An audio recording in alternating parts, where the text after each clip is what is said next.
We, the citizens of America, are now joined in a great national effort to rebuild our country and restore its promise for all of our people.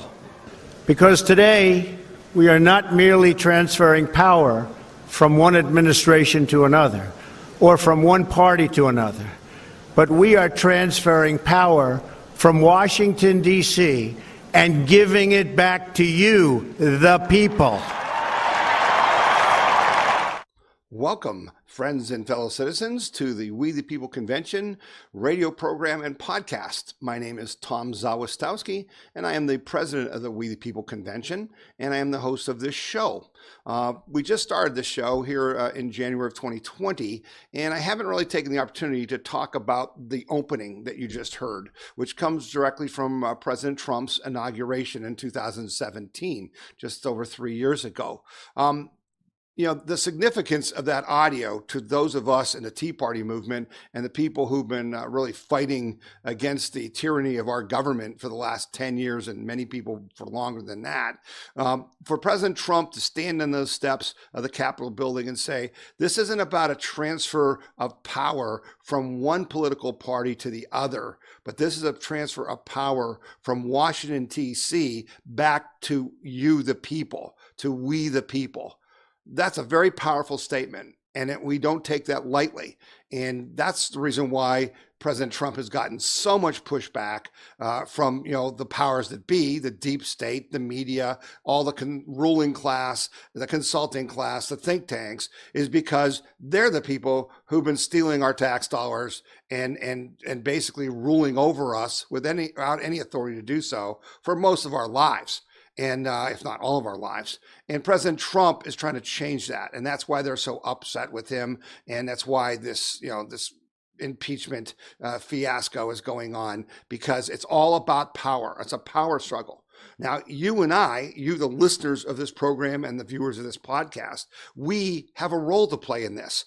If you watched the last 15 minutes of the podcast last week, and if you haven't, just go to wethepeopleconvention.org and you can click on the player. It's right on the front page. If you click on the playlist thing, it'll show you all of our videos. If you go to last week's podcast, you can fast forward and just go to the last 15 minutes where I explain the size, the scope of the challenge that is facing us, we the people, to restore our Constitution and our nation.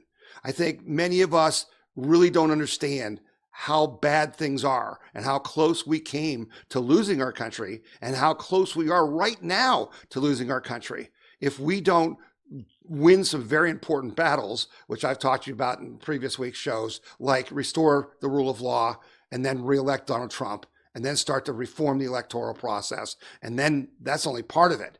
It's going to take years. We the People Convention is an organization that I need you to join and support so that we can have a seat at the table when important decisions are going to be made down the line, such as what's after Trump? Who's after Trump? Who's the next nominee? If we don't get big enough and strong enough to fight the big corporations, the Chamber of Commerce, all the moneyed special interests, we are not going to have a seat at that table. So one of the things I'm going to try this week, which I've never done before, is I'm going to ask you to join what I call the $5 for Freedom Club. I've had this in the past on my radio program, and basically I just feel that if you really believe, in wanting to defend your freedom and liberty and prosperity, it should be worth $5 a month for you to do that, right? A cup of coffee, a couple burgers at Burger King, whatever it might be. So you can join us right now, okay? If you're in the car, if you're at home, if you're watching this podcast, by doing a text message. If you open up your text, texting application on your phone, and you text to 22525. So in other words, instead of a phone number, instead of someone's name, you're going to open up a text and you're going to address it to 22525. And then the message is freedom. Text freedom to 22525 and just send that text in, and it'll let you sign up and donate $5 per month to the We the People Convention so we can keep fighting the fights that we're going to have to fight. so we can build the organization we're going to have to build in order for us to restore our Constitution and basically, protect our own individual freedom and liberty and prosperity. So I'd appreciate if you do that while you're listening to this show, and I'll refer back to it again later. But that's just one way that you can donate. The president, you saw his rally there, these crowds that he's drawing are just unbelievable. The We the People Convention, if you get our emails, and if you go to wethepeopleconvention.org, you can just sign up to get our newsletter right on the front page, and you'll get our emails. But I wanted to bring up a story that I put out earlier this week, which talked about how at the Trump rallies, that 42% of them in the Toledo rally were Democrats and independents. Think about that. The media and the ruling class and the political class, they think that these are all just Trump supporters. But at the rally in Toledo, which, by the way, drew 22,000 people, 22,000 people in Toledo just on January 9th, okay? Of those people, 21.9% were Democrats and 20.9% attendees identified themselves as independents. And this has been going on at rallies, since last year. In Dallas, 11% of the Trump crowd were Latino. In Mississippi on November 1st, where the Democrats, 20% of the people at the Trump rally were blacks, were African Americans, were Black Americans. So this whole Trump thing is resonating. And so we have to protect the president. We have to support the president because he's our best chance for us to restore our Constitution and fix all the problems that are plaguing our country. Now, I want to start out with some good news and recapping some things that we talked about last week. Last week, one of the main features on the show was the interview with Christina Mortensen from the NRA about what they were doing in Virginia to stop the confiscation of guns.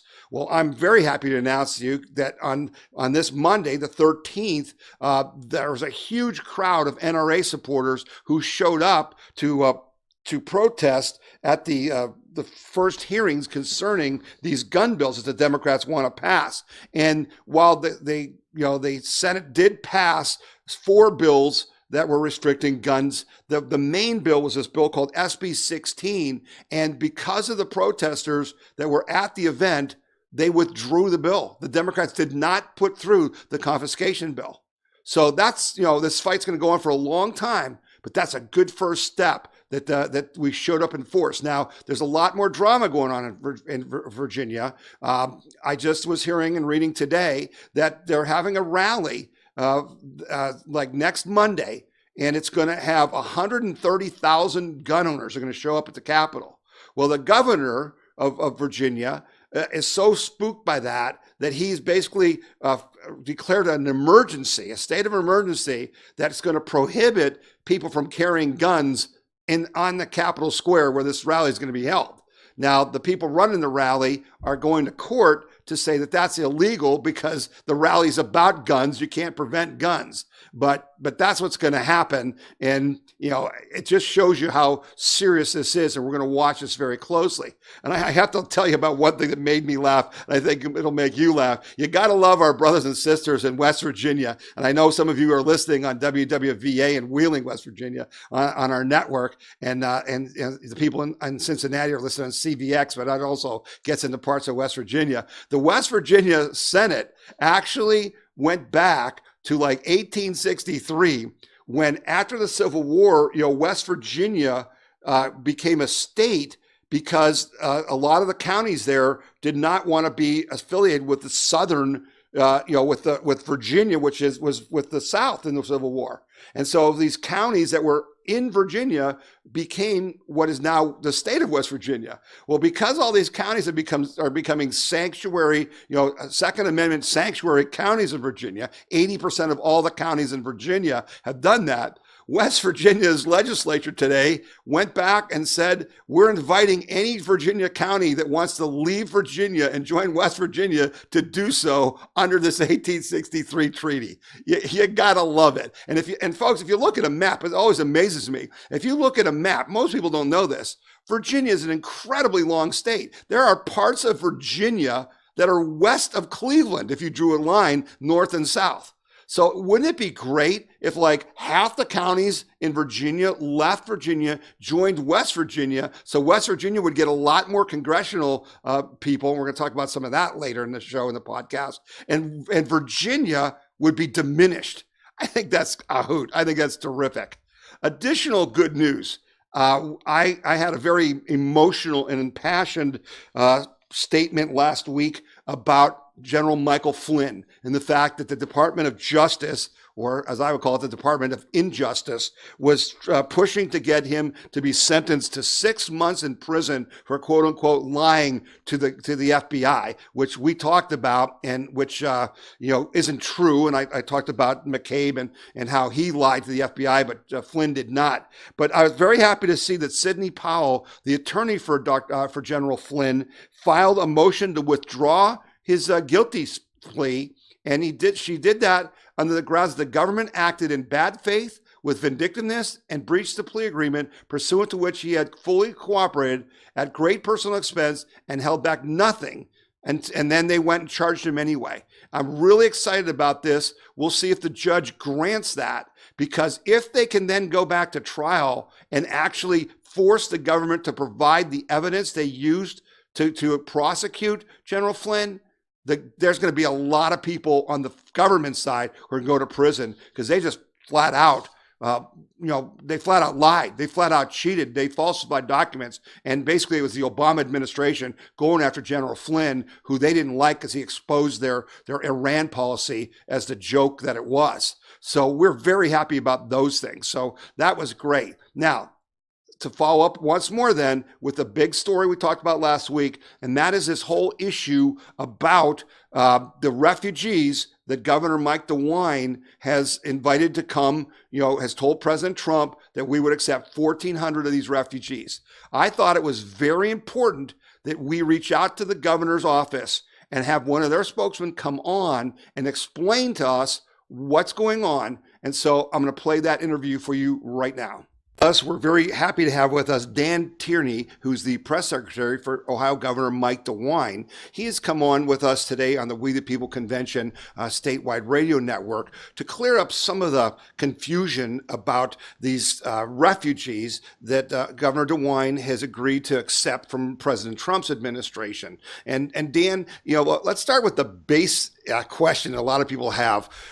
Are these legal immigrants, illegal immigrants, or are refugees just like a completely separate category? So when we're talking about the program that's kind of caused the confusion or controversy out there that you're seeing, or you're reading the articles, whether my governor, whether it's Governor DeWine, or you're listening in another state and you're asking, did my governor agree to have these refugees in?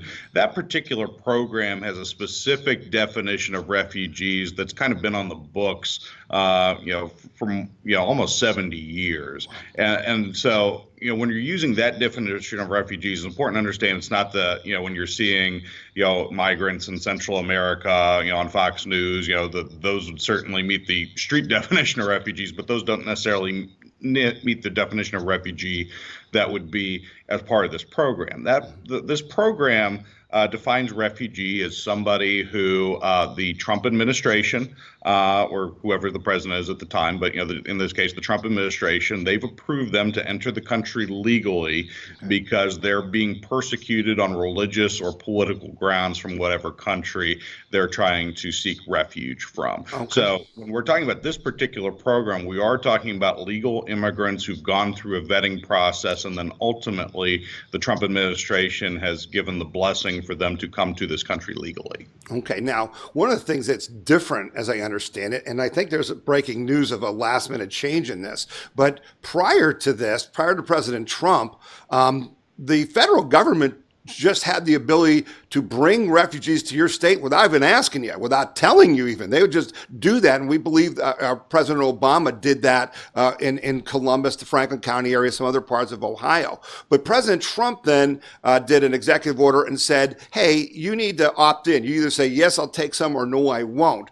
And then I just saw something yesterday that says that some judge, some Clinton-appointed federal judge, said that that he's, staying that executive order. border. So is that going to change anything with this now, or are we still going to proceed the way President Trump has laid it out? Well, one of the things that I know Governor DeWine and the administration appreciates about President Trump is he has great respect for federalism, and that's something that we've had an issue for years with the previous administration. When Governor DeWine was Attorney General, Tom, the number of lawsuits that he had to file against the Obama administration because they wouldn't respect, state rights on whatever issues, whether it was the waters of the United States rule, where they were trying to, claim jurisdiction over land that's normally dry, or, they would refuse to, listen to Ohio's wishes on, keeping Lake Erie clean and navigable, at the expense of, Chicago. There were multiple times we had to sue to protect federalism and state rights, and so the president's executive order did just that. Is he gave the states the option to do this and to give their consent to do this, and so we're very appreciative of having the option. Governor DeWine wanted to continue the tradition that Ohio's had of helping these legal refugees who've been vetted by the presidential administrations to come in, but that was a choice that governors in Ohio didn't have before President Trump, giving the states the opportunity to choose whether to do this or not. And so, we certainly have a friend in President Trump in respecting, states' rights and federalism in a way that hadn't been done previously in many different programs. And this was the refugee program is just a great example of, how President Trump's been willing to work with the states in a way that hadn't been the case prior. Okay, so Ohio's not the only one that's agreed to do this. 30 other governors have, mostly a lot of Republican governors. We've agreed to take in approximately 1,400 of these refugees. And so the question a lot of our people are asking us, Dan, is what is the cost to us as a state? Because, they come to us without really much education. I've heard that they generally have like a 10th grade education. Some of them even probably don't speak English. They don't have to speak English when they get here. But you had told me in a previous phone call that, there's certain things that happen. They have to file for a green card within a certain period of time, and they kind of go on this path to citizenship. But I've heard numbers as much as it's going to cost the state of Ohio $100,000 per refugee. And that's $140 million. That's a lot of money. Is that correct? And how does this plot? No, once they say, okay, here's 1,400 of them, what happens next? Well, I'm not familiar with the numbers you're talking about, but the process kind of, certainly is, as you mentioned, they under this program, they are required by law, by the legal status they have as refugees, to get a green card within 1 year. Now, I'm not an immigration policy expert, but others out there who are more familiar with the green card process will probably give you good examples of what that entails. But that's a well-known process by which people assimilate in this country legally. One of the key things that the governor points out when people call about this is our faith-based community is really one of the areas that really takes this on. The governor's had multiple meetings with faith-based groups throughout his tenure. We have our Office of Faith-based Initiatives, and faith-based groups really do have taken the lead in Ohio on assimilating these refugees and getting them on the path towards being more self-sustaining, so that we don't have to worry that it's going to be a long drawn-out process before anybody's truly assimilated or self-sustaining. And so we do appreciate the work that faith-based groups, Catholic and non-Catholic groups, have taken to that when somebody does get resettled into Ohio, that the work is done to help assimilate them and get them on the path and meet the legal requirements of their refugee status, which, as you mentioned, does include requirements to get a green card within 1 year. Okay, so let's flesh that out a little bit. Now, we understand that nationally that Catholic charities and Jewish charities and Presbyterian charities, that these groups are very active in helping to process these refugees. Most of them are Christians, or a lot of them are religiously being persecuted in the country they're in or are coming from. And we understand they get paid for that. I mean, I've looked at it myself. I mean, Catholic Charities gets like $20 million a year from the federal government to do this. It's like $20,000 per person. So they've got money coming into these Catholic and Christian groups from this process. So now they come to the state. When you say they're helping, is there some process where the governor has a group of leaders from these denominations who then say, okay, we're going to take 15 of them in Akron or 20 in Dayton, 50 of them in Toledo, so that they do have some hands-on? Or who decides where the heck these 1,400 people go? I mean, part of that is done by, the executive order lays out that there has to be consent given at the state level and at the local level. So the communities are both agreeing to that happening. And when that happens, again, the faith-based communities have said they do step up on this. I know Governor DeWine's, he's had meetings again with these faith-based groups on what he can do, just in general, to help them do the good charitable work they do. And when it comes to refugees, most of the requests that have been coming in have been, just helping navigate our state government, who to talk to make sure that they're doing it right. They have the right people to talk to, connecting people. Those are the types of conversations that have been happening out there to help make these things happening. So those are the asks we're hearing from the faith-based community when the governor's asking, what can we do to help you, meet your goals of what your charitable mission is, and those are the things we're hearing back. Okay, so then the next step from our listenership perspective is we understand that these are poor refugees. So we assume that these faith-based groups are going to, as you said, help navigate our system of government. Well, what that really means is they're going to take them and get them signed up for food stamps. They're going to get them signed up for housing credits and things like that.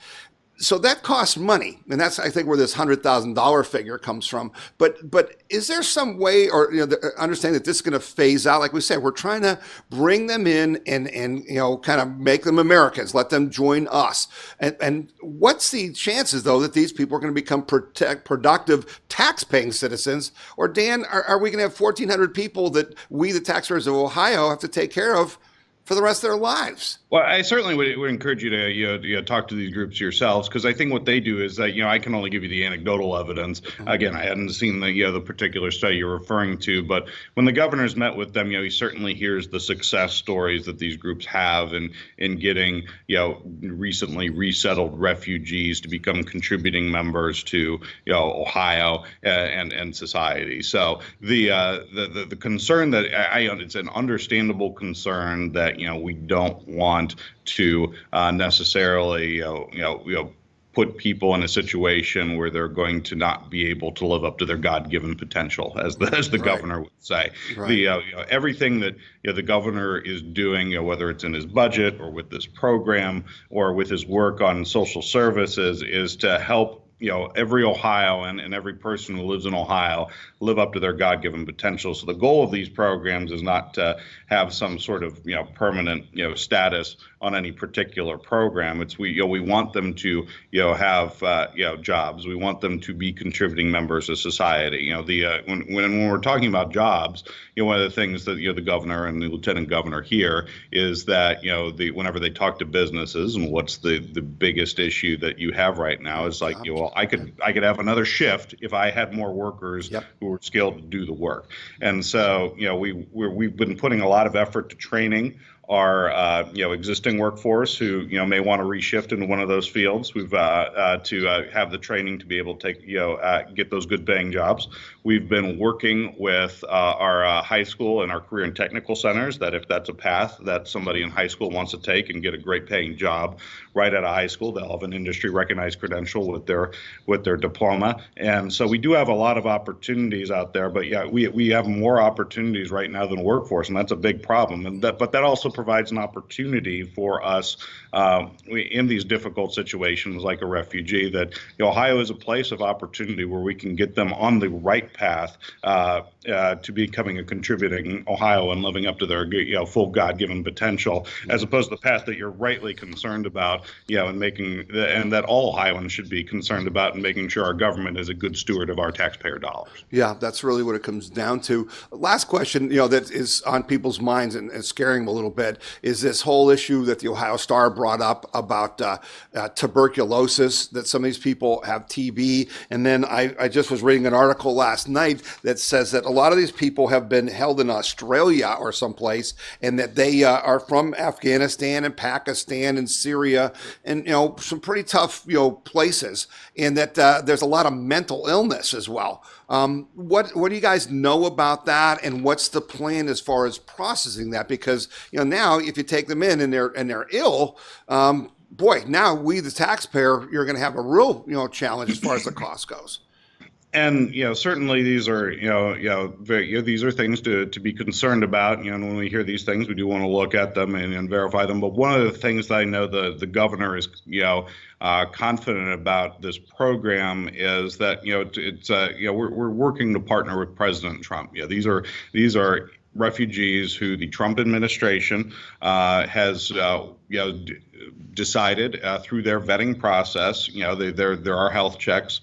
There are safety checks. There's checks to look at these things that you have mentioned, and the people coming into Ohio from this program should be people that the Trump administration has said are cleared to enter this country because it's in the interest of the United States government, and these are people who are truly victims of religious or political persecution in their home country. So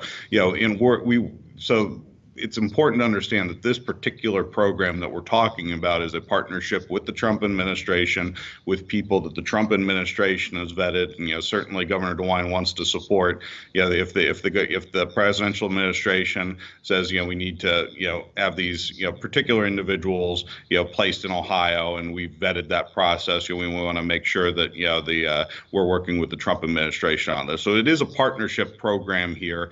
Certainly I can understand that there might be concerns that we're at the mercies or whims of these certain concerns. But the key thing that I think makes the governor confident in that this will be safe for Ohio is that it truly is, we're partnering with the Trump administration on this, and we trust the Trump administration's vetting process on safety, on health, on welfare, in making sure that these people, again, who meet this very strict legal definition that they are in the interest of the United States, they should come in, and they are truly victims of some religious or political persecution. So that gives the governor some confidence in the program. Okay. So is there some federal money that comes with them as well as our state money, or is it all on us?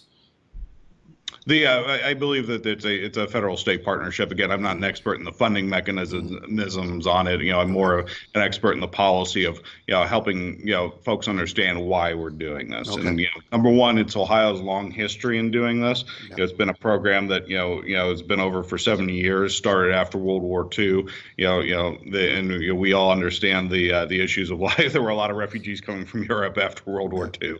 Yeah. So there's a lot of history behind this, and we do want to be helpful. And what I think one of the things that does give us confidence is these are legal immigrants who are coming in under strict federal vetting, and we've got a good partner in the Trump administration who wants to make sure that people are coming into this country legally and in the best interest of the United States and the state of Ohio. Yeah. Well, we are not against immigration. We are, almost all of us are immigrants ourselves or come from immigrants. So this is part of a process. And I really appreciate you explaining it. Dan Tierney, the press secretary for Ohio Governor Mike DeWine. Thanks for coming on and talking to our audience today. We greatly appreciate it. All right, so there you hear it from the governor's office itself about this refugee situation. We did have to edit the video for the radio broadcast because the full video is 16 minutes long. It will be in the podcast in its entirety, but we did have to, cut it down so we could fit it into 26 minutes here of the radio program. But we will follow up on this.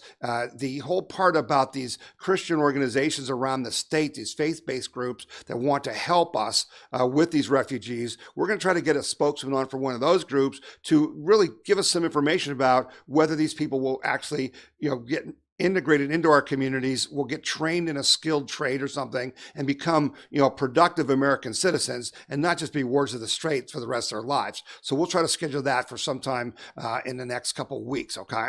So we're going to take another break. You're listening to the We the People Convention News and Opinion radio broadcast and podcast. My name is Tom Zawistowski, and we'll be back in just a minute. Hello, this is Ann Kasmerick, president of Liberty Camp for Kids in Portage County, Ohio. Liberty Camp for Kids is where students in grades 1 through 6 experience the founding of our nation. This year's camp will be held from July 20th through the 24th from 9 till noon. The cost is $30 per camper. If you're interested in our camp, being a volunteer, or even starting one of your own, go to www.libertycampforkids.com. Buckeye Firearms Association is Ohio's #1 gun rights organization, protecting the rights of Ohio's 4 million gun owners. And you can get our weekly gun rights newsletter free. Receive breaking news and urgent alerts on gun laws. Stay up to date on self-defense and shooting sports. Discover pro-gun activities and events near you. Get your free gun rights newsletter now at bfanews.org. That's bfanews.org. bfanews.org. All right, and we're back. And on our show, I've said in previous weeks, and as you'll get to know as you listen to this show, and I hope you'll tell other people about it, this is a news summary show, right? So our whole idea is to look at the news all week long, take the things that actually affect you and I, actually affect our lives, and then report that, and then to take action on those items so that we can, really help protect our individual liberty, freedom, and prosperity. So we're going to talk about some very important things that have happened this week that do affect our lives. The first one is that the U.S.-China Phase 1 trade deal was signed by President Trump with the Chinese. And again, let me just go back 1 second and say, so when I say we only talk about news that really affects us, that's why you're not going to hear about us talking about this impeachment, which is nothing but political theater, and we can do nothing about it. And if I thought there was a chance, any chance, that President Trump's going to be removed through this horrible political process, I'd be talking about it, and we'd be talking about what we're going to do about it, because we can't allow the President of the United States, the duly elected President of the United States, be thrown out of office for merely political purposes, right? That's all they're doing. They're trying to negate our vote from 2016. But I'm not talking to you about the importance of that, because it's not important. A couple of weeks will go by. It'll be a bunch of political theater. Fox and all the news groups are going to cover it like it's a big deal. It's meaningless to you and I. Doesn't mean a doggone thing. So don't worry about it. All right. But we talk about things that do matter. So this USA-China trade deal, Phase 1 trade deal, has a big impact on all of us. It's sort of a truce between the U.S. and China. But basically, the president using tariffs, has brought China to the table. And this deal, though there's a long way to go, this deal has some big things in it. Basically, the biggest thing for you and I and for Americans is that the Chinese are agreeing to spend $200 billion on U.S. goods. That breaks out as 32.9 billion in 2020 and 44.8 billion in 2021 in manufactured goods, 12.5 billion this year and 19.5 billion next year in agricultural goods, 18.5 billion in this year and 33.9 billion in energy goods, and 12.8 billion this year and 25.1 billion in services next year. So that's a big deal, right? Those jobs, that's helped create jobs. That's helping to change the balance of power between China and the U.S., right? And it's going to help bring back jobs. That's why it's important to you. The deal may be most notable, however, for what it doesn't do. And what it doesn't do is it doesn't get rid of the tariffs on China. The president is leaving in place tariffs on about $360 billion in Chinese imports, a level of protectionism that would have been unthinkable before until Trump took office. Chad Brown of the Peterson Institute for International Economics calculates that the Phase 1 agreement will leave nearly 2/3 of Chinese imports covered by Trump tariffs. Beijing's retaliatory tariffs affecting more than half of American exports in China.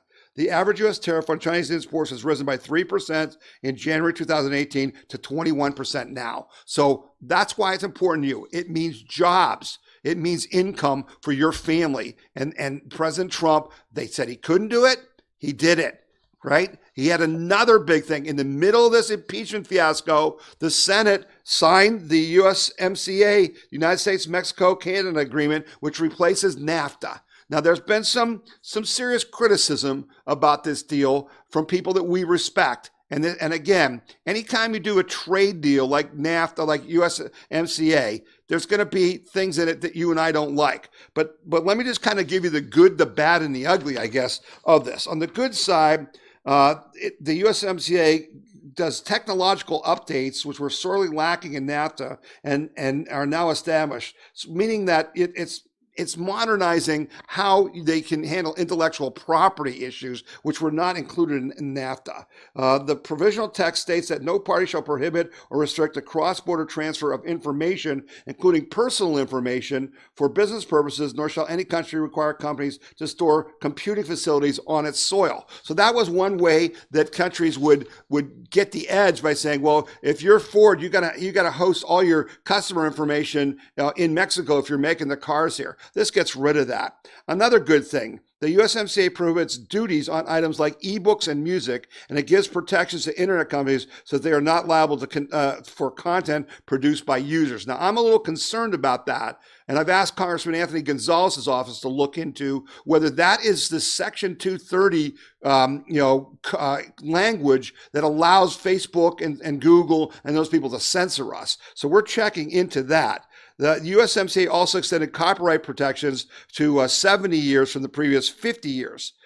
Here's some more important things, though, that create jobs. Automobiles must have 75% of their parts manufactured in the U.S. That's up from 62.5% under NAFTA. This increases the difficulty for companies that try to take advantage of North American free trade by importing parts and then assembling the cars in the United States. There's other things that are important. American access to Canadian dairy, poultry, and egg markets in exchange for greater Canadian access to U.S. markets for dairy, peanuts, processed peanut products, sugar, and sugar-containing products. The right for union representation, protection for women from discrimination, and labor protection for migrant workers are now required in Mexico. So they're kind of making the union. That's what I think the Democrats held out for, was to make it easier to unionize in Mexico. The bad things is that as a result of the changes in the automobile things, where they got to produce 70% of the car here in the U.S., is the car prices are going to go up, right? Because but it's going to go up, but we're going to have the jobs. And that's going to be okay. Large pharmaceutical companies gain a much larger foothold in Canada and restrict potential legislation in the United States. So this is this battle about big pharma and whether that's helping us or not. And the other bad thing was that the 25% steel tariffs imposed on Canada and Mexico will stay in place, at least for the time being. So, the bottom line is, it's better than NAFTA, but it's still got some things that we don't like in it.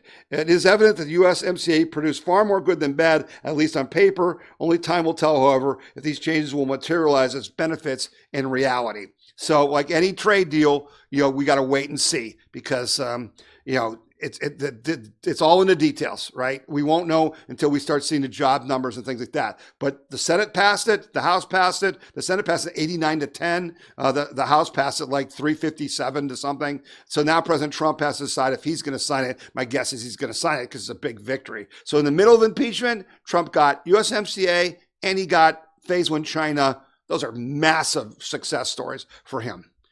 All right, now the next story, you should be aware of this. The We the People Convention is a sponsor of Project Veritas. This is that group that does undercover videos to expose corruption, mostly political corruption, but like in Planned Parenthood, in the Sanders campaign and all this other stuff. And so they just released a very powerful video this week. You can watch the whole video on wethepeopleconvention.org. Now, there's some foul languages in this, which has been beeped out. But I want you, I cut it down to just a couple minutes, and I want to play that for you, and then I want to tell you why this is important to you. Be ready to be in Milwaukee for the DNC convention. Well, what I gotta say. Oh, I plan on being there. What about Des Moines? We're gonna make 1978 look like a Girl Scout cookout. What does that mean? Remember what happened when McGovern got fucked in Chicago in 1978? Riots.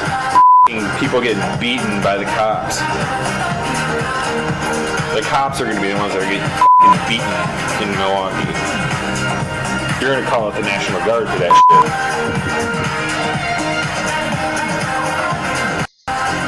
Promise you that. If they take Bernie from us, then we have nothing else left to lose. We're not against free speech. We're against hate speech. And if your free speech is something that, like, these people shouldn't exist, then I don't give a if it's free speech or not. You don't need to, like, free speech has repercussions. Yeah. There are consequences to your speech, right? What are we going to do with those people that resist the change? Because that's a big deal. Well, I'll tell you what. In Cuba, what do they do to reactionaries? They shot him on the beach.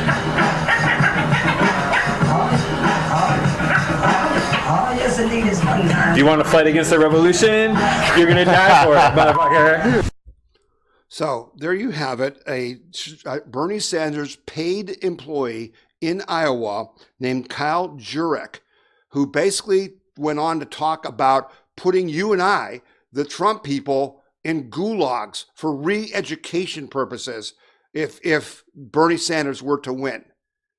Now, I play this video for you so you can understand who it is we are really fighting. Yeah, you can say, oh, there's a lot of nutty people, and there are a lot of nutty people, but they aren't paid employees on a presidential campaign, are they? This guy is. This guy is a paid employee of the Sanders campaign. So don't tell me that they don't know what his beliefs are. And matter of fact, in a second video that Project Veritas put out, which you will see linked to in the video, this full video on the We the People Convention website. In the second video, this guy actually says that there's all kinds of us who believe this way in the Sanders campaign. Why is Bernie Sanders even allowed to run for president, let alone as a Democrat? He's a communist. He's a card-carrying communist, and they're trying to overthrow our government and our way of life with lies. That's why you need to become a member of the We the People Convention, because that's what we're fighting every day. And you need to recognize who the enemy is and fight back. Okay, so we're going to take a little break here and talk about how you can get the radio show and the podcast, and then we'll be back after that. You can view the We the People Convention News and Opinion podcast anytime you want, 24/7, 365 days per year, by just going to wethepeopleconvention.org. And then right on the front page, you'll see the podcast player. And if you click on the blue playlist, it'll show you all of our most recent podcasts. You can also find out by clicking on the yellow button on the front page and going to the We the People live podcast page of the website, how you can listen to the broadcast on Facebook or YouTube, on Roku TV or Amazon Fire TV, and get a complete list of our stations that broadcast our podcasts on the radio every Saturday morning, including a map with the Ohio stations indicated. So be sure to tune in when it's convenient for you. And if you have comments about the show, don't hesitate to write to us at info@wethepeopleconvention.org and tell us what you think about the show or what topics you'd like us to cover. All right, I'm going to wrap up the show for today. We want to thank all of our radio network listeners, the people who are listening on WHKW 1220 AM in Cleveland and WHK 1420 in Cleveland, and all of you in Columbus on WTOH 98.9, and as I mentioned previously, at WWVA in Wheeling, West Virginia on 1170 AM, and then finally on WCVX 1160 AM in Florence, Kentucky, which covers the Dayton and Cincinnati area. We sure sure appreciate all you guys being on the air, listening to us each day. And then we do the podcast, and then we go on to do the rest of the podcast. And you can get that by going to wethepeopleconvention.org and pick up the rest of that interview I talked to you about, and then other stories. We're going to be talking about,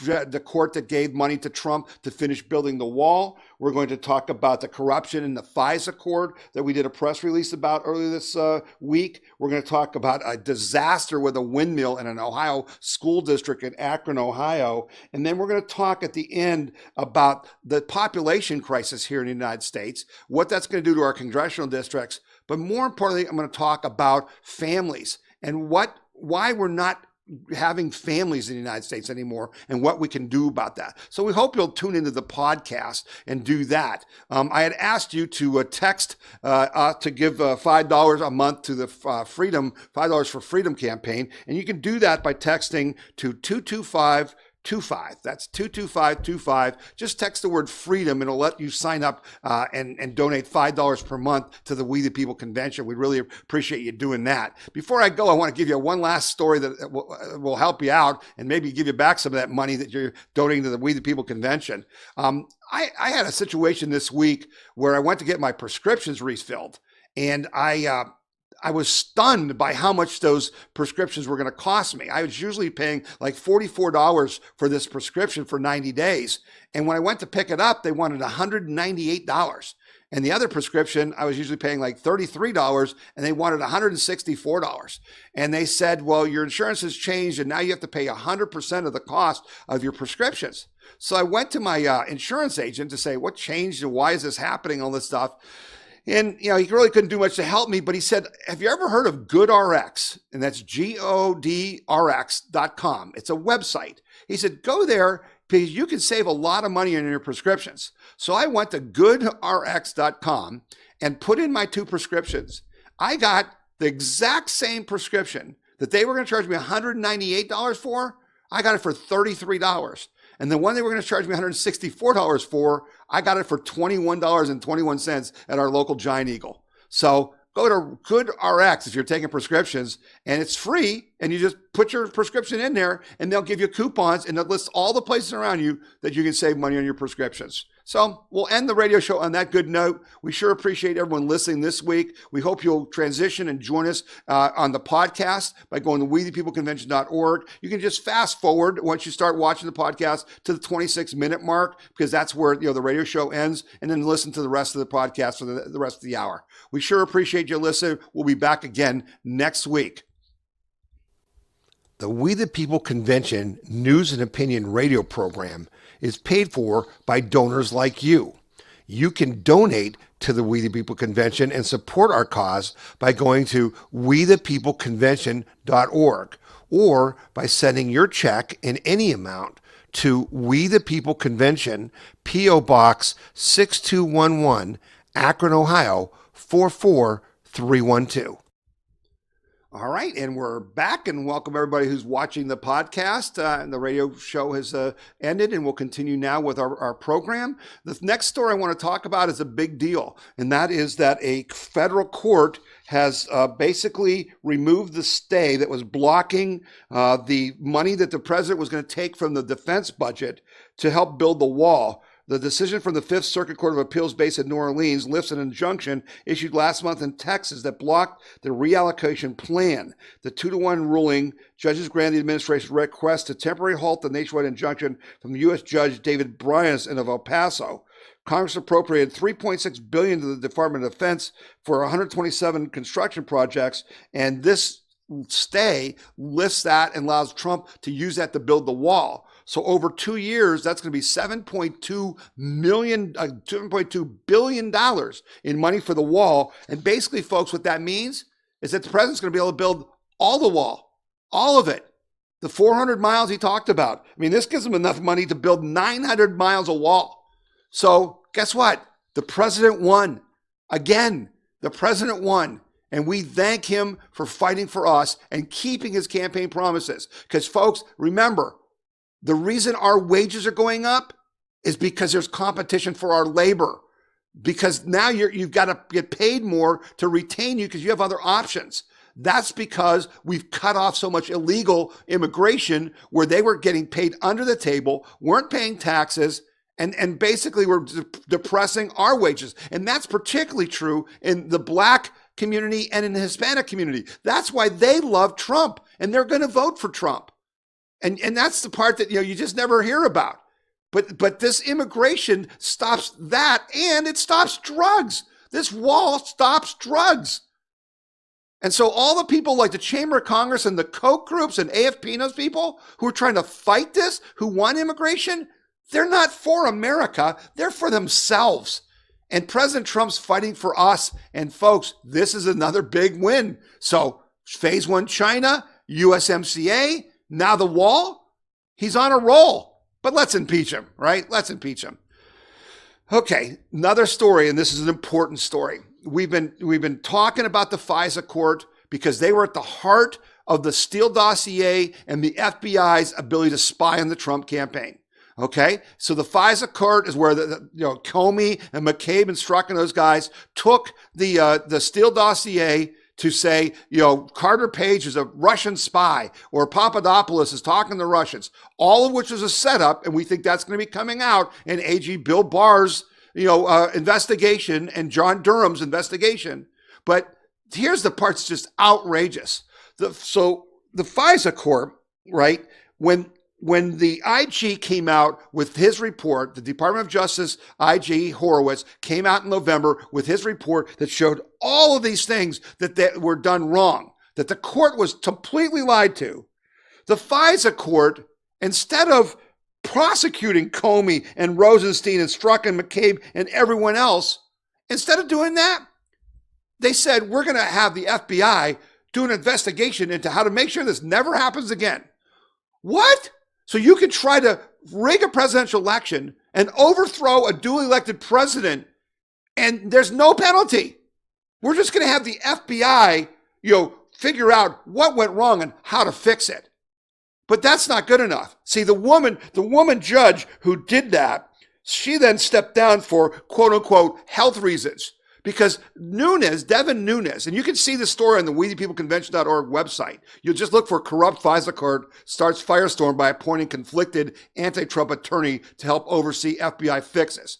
And when you go to that story, you'll see that Devin Nunes gave the FISA court information 2 years ago, proving that the court had been lied to.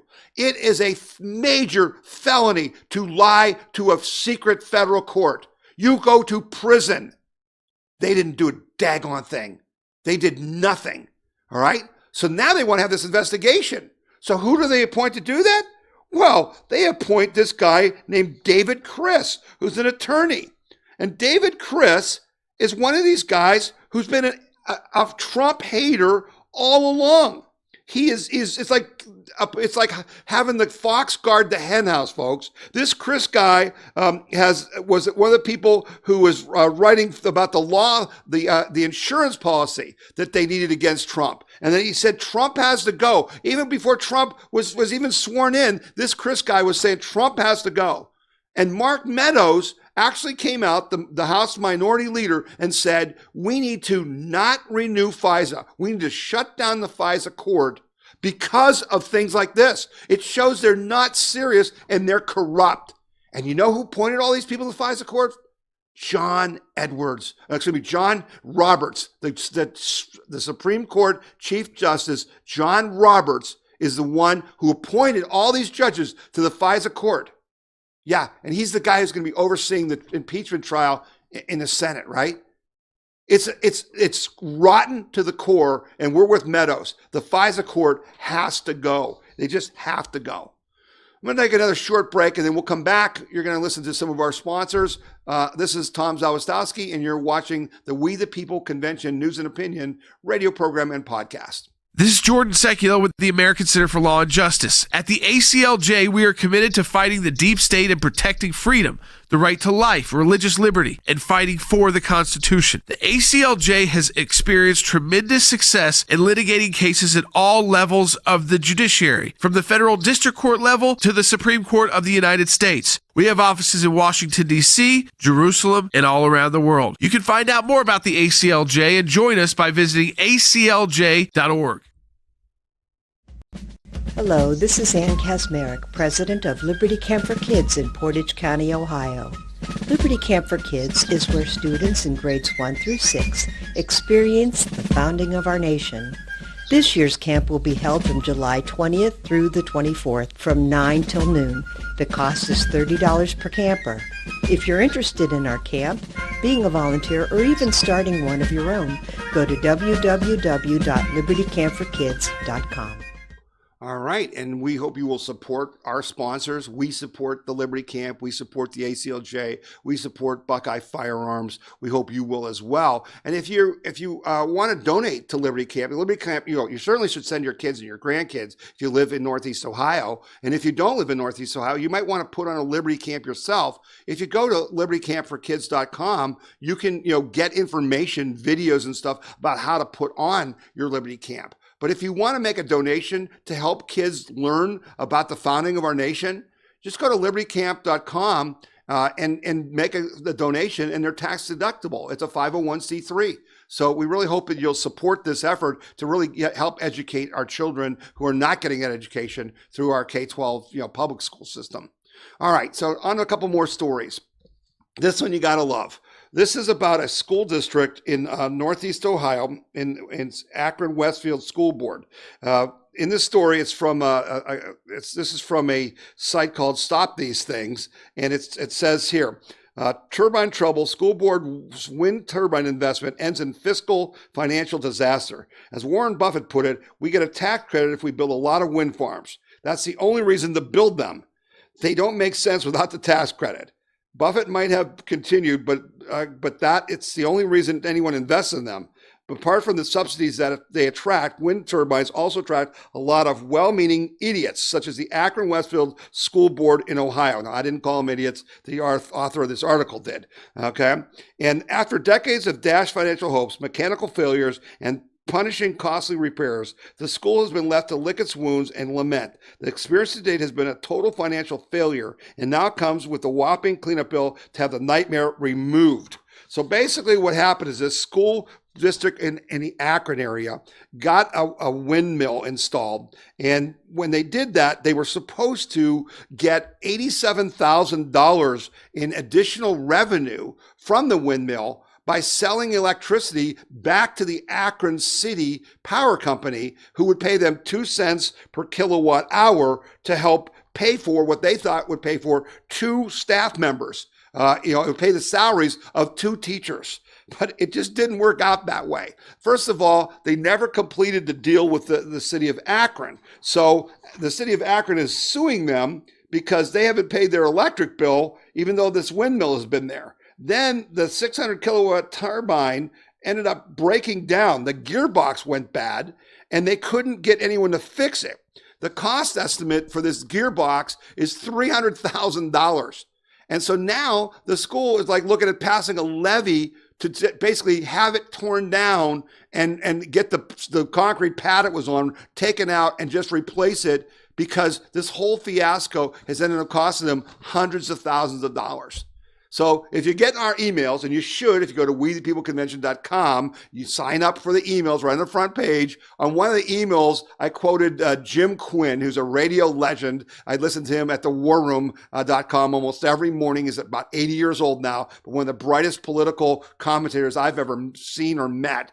And he has a saying that says, the outcome of any action by the left is the exact opposite of their stated intent. So buy windmills, it'll save you money, it'll save the environment. Not so much. And if you remember last week, or the week before, we had the story about the blades for these windmills aren't recyclable, and they're just having to bury them out in Wyoming in these big ditches. And it's going to take hundreds of years for them to get fixed. It's unbelievable. It's just absolutely insane. So the next story I want to talk about, which is a really good story, is that, and this is an old story, but it's an important story because it talks about the corruption in our government. And this is so far back that I didn't even have a radio show when this was going on. So I'll just very quickly go over this with you. There were these guys who worked for Debbie Wasserman Schultz, who was the the head of the DNC during the Clinton campaign, but as a House member, she had hired these Awani brothers, AWAN brothers, who were like Pakistanis. And they were hired to do IT work for the Democrats in the U.S. House. Well, it ends up that all kinds of data was stolen and computers were stolen. And these guys made like $1 million. These Anwar brothers made like $1 million in this scandal. But the DC police and the Democrats were covering it up all along. And nobody was investigating this. It was like a dead issue. But Judicial Watch, another group that the We the People Convention donates to, you should donate to, we support them. They announced this week that they were in federal court and have gotten a federal court to order a snap hearing to get the Justice Department to come forward with all the documents that they've had about this scandal in the House, where all kinds of government secrets were stolen and sent to Pakistan. And they're going to charge these people. And so we're really excited to see what happens. Now, what the Justice Department did, is they provided the documents to the judge under seal, so Judicial Watch can't see them. So they're still in court trying to get these documents exposed. But I'm really excited about the fact that at some point, these Anwar brothers and Debbie Wasserman Schultz and the House congressional members who allowed these Pakistanis who never did a background check. Think about this. They hired Pakistanis to be their IT people and never did a background check. That's insanity. And they stole our secrets. And I'd love all those people to go to jail. So this is a big step. And again, hats off to Judicial Watch, because it's just unbelievable, that how they do things that nobody else will do. Tom Fitton, Chris Farrell, all those guys, we just love you. We sure appreciate it. All right, now for the last story of the show, let me go to this one. This is about the U.S. population slowed to the lowest birth rate in our history. The past year's population growth rate in the United States was the slowest in a century due to declining births, increasing deaths, and the slowdown of international migration, according to figures released at the end of the year by the U.S. Census Bureau. The U.S. grew from 2018 to 2019 by almost 0.5%, or about 1.5 million people, with the population standing at 328 million this year. So we only grew by 1.5 million people in the whole country. For the first time in decades, the natural increase, the number of births minus the number of deaths, was less than 1 million in the U.S. due to an aging population of baby boomers whose oldest members entered the 70s this past several years. And the larger boomer population continues to age, this trend is going to continue. Okay? So we're not having enough children. And our population is not growing. And this is what has happened to Europe and all of the quote unquote developing countries. Now, in Europe and stuff, they're in negative growth. They're actually having less people in their countries. The United States is at least still growing, but just barely. And one of the big results of this, folks, is that 2020 is going to be a year where they redistrict political districts. And because of this change in population, Ohio and a lot of states are going to lose congressional seats. Ohio and neighboring Pennsylvania, Michigan, and West Virginia are among the states in line to lose congressional seats after the 2020 census. An analysis of new state-by-state population estimates shows if current population trends continue, Ohio will fall about 73,000 residents short of the number needed to keep its 16 congressional seats. This would mark the sixth consecutive decade in which Ohio would have a dwindling influence in Congress. Ohio had 24 congressional seats in the 1960s. Dropping after each census since then to 23 in the 70s, then 21, 19, 18, and finally 16 after 2010 census. Well, now we're going to lose one more, and we're going to be down to 15. In general, the Northeast and Midwest will lose seats to the South and the West. And the projections are showing that New York is going to lose 2 seats. And then California, Illinois, Ohio, Michigan, Pennsylvania, Minnesota, West Virginia, and Rhode Island will all lose 1. And then North Carolina will gain 1. Arizona will gain 1. Colorado will gain 1. Oregon 1. And Montana 1. And then Florida will gain 2 seats. But best of all, Texas will gain 3. So the map starts to shift, but it's not that we're growing. It's just simply that we're moving, okay? And so I think this is bad. And I think this is a reflection of the lie that we were all told as we were growing up, as we were being raised as kids, that, oh, the earth can't sustain these people, that, it's wrong for you to have more than one child, that you're selfish, all these environmental wackos and all this stuff about population control. Folks, that's all a lie. This has all been done by the communists to try to crush us, okay? There's no problem with food. We got more food now than we ever had. We could feed billions of more people. The problem isn't that. And I'll tell you the biggest lie, if you're a person of my age, if you're in your 60s, the biggest lie that was ever told was that your wife should go to work because then you'll have two incomes and you'll just have this great life with lots of money to spend. And I always tell people at tax time, go look at your tax return and compare your incomes. And I'll guarantee you that you're paying so much in taxes that one of you is working for the government and the other one is working for your family. We were way better off when we stayed home and raised our kids. And that the feminist movement, which is another part of the communist effort to destroy our families, right? They said, oh, it's beneath you to be home and be a mother. There is no more important job in the world than being a mom. Stay-at-home moms are the heroes of our country. That's why we love our moms. And I'm happy to say that in our family, my wife, Nanette, who was very talented, her and her family ran a floral shop. She was highly skilled. She stayed home and raised our kids till they were kind of in middle school. And we had a blue tarp over our roof for a couple of years because I couldn't afford to fix the roof. But I'll tell you what now, I would never change it for anything. That was one of the best things that ever happened to us, that we raised our kids. And it's turned out wonderful for us. So we got it backwards. We needed to change our policies about families. And it's really a problem because you can't afford to have kids anymore. And so I'm going to play a video for you about what one country is doing about that. And then we're going to talk about what we could do about that. So listen to this video from about a year ago from Tucker Carlson. What would a country that took pro-family policies seriously look like? Well, it might look like Hungary. Like a lot of post-communist places, Hungary has a low birth rate.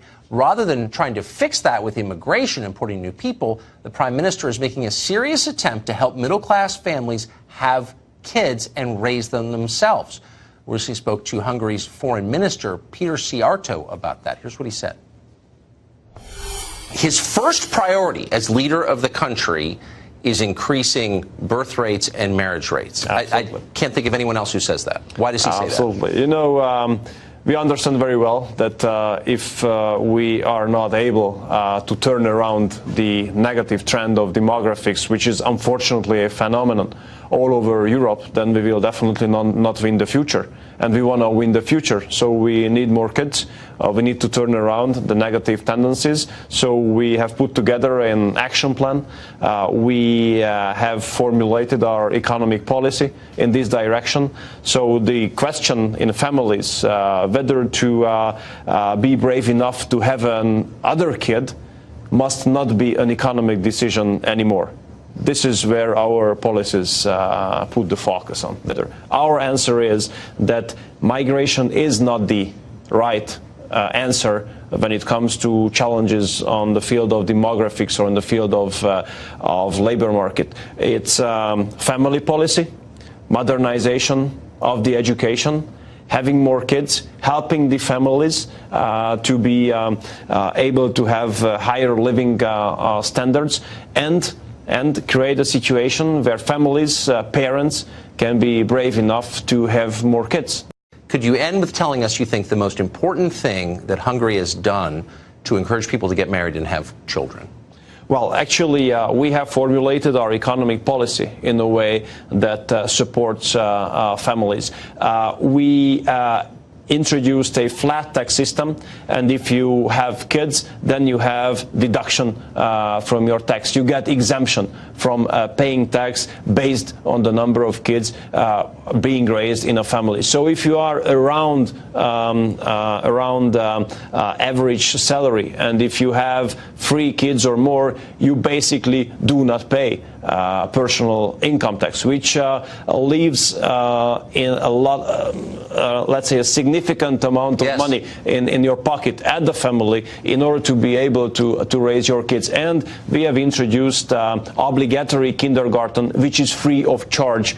And in elementary school, most of the kids get a free meal and free books. And this is what we do on the high school level as well. So in order to allow families to be brave enough to have more kids, we have put together this family policy and this economic policy. I've rarely thought we could learn something important from another country, but I think in this case we really can. And I appreciate your explaining it to us. Thank you. Thank you very much for the invitation. It was great being here. Thanks. Imagine living in a country like that actually tried to make it possible to have stable families. Since we recorded that interview, Hungary has gone even further. On Sunday, the Prime Minister of Hungary announced plans to exempt women with 4 or more children from income tax for the rest of their lives. And that's a crazy idea, because why? No, it's not a crazy idea. It's a great idea. Oh, there you have it.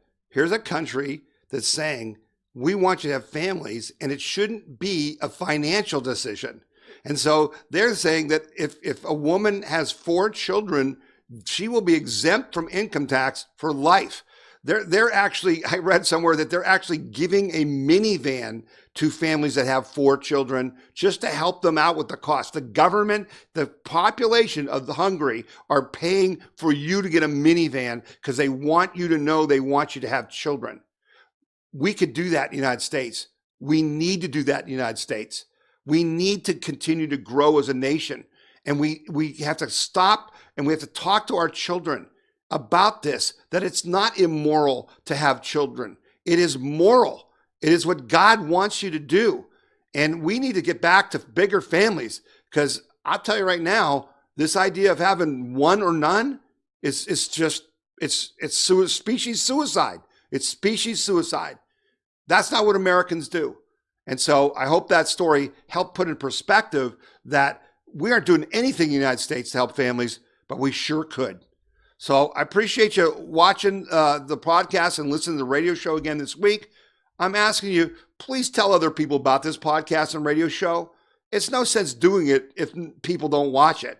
And our audience is growing. We're on these 5 radio stations, but we also have emails that go out with the podcast in it to hundreds of thousands of people around the country. Please tell people to go to wethepeopleconvention.org and watch the podcast each week, get our emails, and then do me a favor. Send us your comments at info@wethepeopleconvention.org. info@wethepeopleconvention.org. I guarantee you, I read every one of them, and a lot of the stories that I get and cover each week come from you. This is your organization, right? We're a nonprofit organization. We are funded totally by your donations. You own this radio show. My goal is to make it productive for you, to make it so that you get something every week by doing this podcast. I don't take an hour of your time without being concerned that it's worth it to you. I work hard to fill it full of content that you'll say that was worth it. And I hope you'll make it a habit of watching our podcast. Thanks again, and we'll see you again next week.